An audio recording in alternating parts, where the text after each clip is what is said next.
Hi, I'm Donna Blackwell. I'm the jewelry artist at Queen City 15 Gallery and a founding member of the gallery. Welcome to my studio in Statsburg, New York.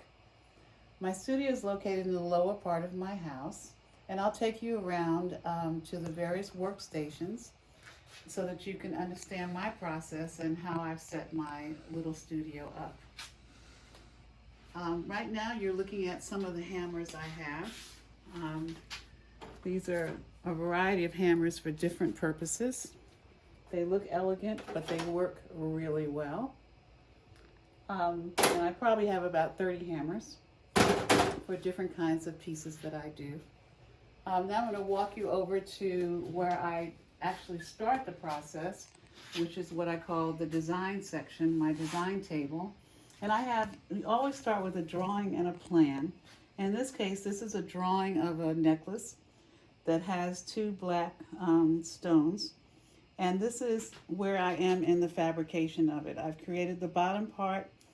I'm working on now the back part of the necklace. It has a hinge and a clasp.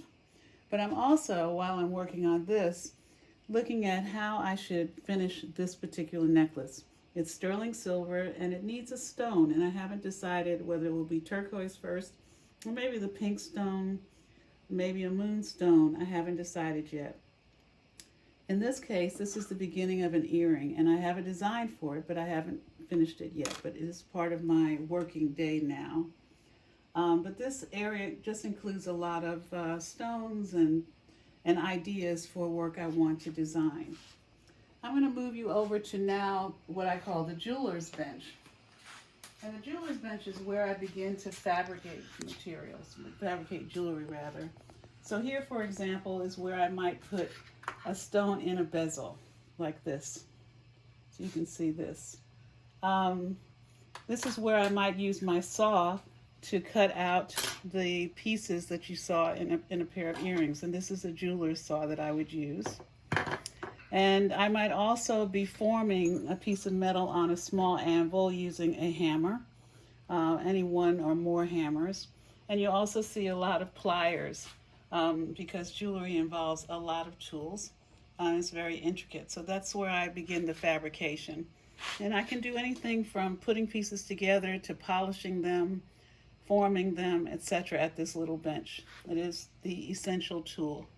And now we're going to walk over to the area where the torches are. And in this section that you're seeing very briefly, I tend to just keep various small supplies, sanding paper, some hammers, anvils, other tools that I'll use depending on the nature of the work. So let's walk over to the area that where my torches are. And this is where I put metal together through soldering. In this case,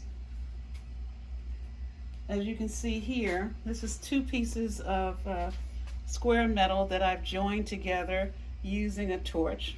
And this is what a jeweler's torch would look like. The other thing that you can do here is, in addition to joining things, is to anneal metal, which is to make it smaller, softer, so that you can use a hammer to shape it or texture it or whatever. And in addition to that, you might do certain special techniques that involve heat, like kimbu. So as you can see, there's like three real important sections to my studio: the design section, the jeweler's bench, and finally the soldering station. So thank you very much for joining me today. I've really loved introducing you to my studio and how I work. I hope you will visit Queen City Gallery in Poughkeepsie, New York on Main Street. I am a founding member and I am very proud to be associated with my fellow artists. Thank you so much.